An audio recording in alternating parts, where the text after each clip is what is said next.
My responsibility was project leader or the senior project engineer.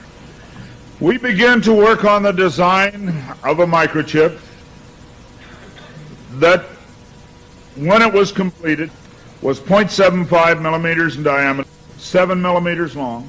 It was the size of 1/4 of a grain of rice. Again, I want to say that I was not a Christian and there were no Christians there. They said they wanted this to have a power source and be able to emit a signal. And they told us they wanted us to use lithium as a battery source. Lithium's used in watch batteries, it's used in heart pacemaker batteries, it's used in a lot of places. I designed into this microchip a little charging circuit that would charge that battery. This sounds like a lot of technical things coming together, but if you'll bear with me 1 minute, you'll see what God has laid out about this microchip.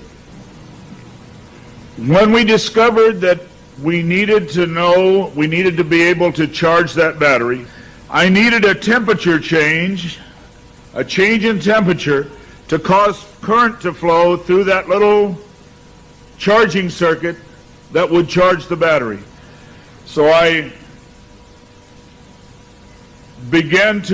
we began to investigate and find out where in the body does the temperature change the most rapidly. We spent over $1 million in taxpayer money, and when the results came back, there was a lot of information. We divided it up amongst 3 teams and then came back together with that information. It was determined that there were 2 places in the body that were ideal for the microchip. One was just below the hairline on the forehead. Every mother checks their child's temperature right here. So we could have paid the mothers $1 million and saved. I never saw a mother check their child's temperature on their ankle. Always right here. The other place was the hand, the right hand preferred, because most people are right-handed. This didn't bother me, and it didn't bother anybody else on the team. The hand seemed a good place. Nobody wanted it here. And so the design work, everything was completed. The microchip was done. You're seeing it now on some of the Discovery Channel presentations. There are people who have received it already. It is real. It's not something that's coming way down the road. They gave me a Bible. They told me not to read the book of Revelation. They said the book of Revelation is too hard to understand. So I waited, and I didn't read the book of Revelation for quite some time. Then one day I came to Revelation 13, verse 16. And he caused us all, both small and great, rich and poor, free and bond, to receive a mark in their right hand or in their forehead. I didn't like what I saw. I went back and looked up the word mark. I went to the Strong's Concordance, and I found that John had used 3 words for the word mark. Charagma, charicature, and charax. That was from the Greek. I looked at those words. They talked about a scratch or an etching. They talked about a lot of things. And I said, God, this isn't it. We didn't do it.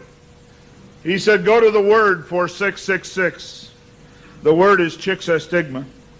In the Greek, it says to go to 4742 as a cross. The last half of the word chixastigma. And when I looked at what it says stizo, i.e. to stick, to prick, a mark incised or punched into for recognition of ownership. I thought about the little injection tool. The end of it is called an incisor. I began to weep and I began to cry, and I said, oh God, what have we done? I couldn't believe that this lined up with what we had developed. And I began to run from God. I didn't run away from the church, I ran into the church. I tried to do as many things as I could to atone for this. But I want to tell you something, as God is my witness here tonight, this got in the way. Money got in the way. I had beautiful homes overlooking the lake. I had all the things that I wanted. And I ran because of the money. My ability to go and get $250,000 in research money took me away from telling the message. I ran for many years. What I want to tell you is that this is real. The microchip implant is real. Credit cards are failing. They can be counterfeited. The new smart card can be counterfeited. They can be stolen. They can be lost. All kinds of things can happen to a card. But you cannot lose your hand. Very quickly they're going to move to this being in the hand. And I tell you, as a Christian, you cannot take this. No matter what anybody says, God's Word says you cannot take it. No matter what they try to talk you into, God's Word says don't take it. In Revelation 14, verse 9, and the third angel followed them, saying with a loud voice, if any man worship the beast in his image, and receive his mark in his forehead or in his hand, the same shall drink of the wine of the wrath of God, which is poured out without mixture into the cup of his indignation, and he shall be tormented with fire and brimstone in the presence of the holy angels and in the presence of the Lamb. And the smoke of their torment ascendeth up forever and ever, and they have no rest day nor night, who worship the beast in his image, and whosoever receiveth the mark of his name. Here is the patience of the saints. Here are they that keep the commandments of God and the faith of Jesus. It's very simple. God's Word says do not take it. Today there have been over 15,000 babies that have been given the positive identification, the microchip. Many companies are using the microchip as identification in their top-level employees. The Immigration Naturalization Service has a better passport, the human hand. So many of these things are all around us. We talk about the signs of the New World Order. God has spelled out in His Word just exactly what's going on today in the New World Order. Satan desires to have a one-world government.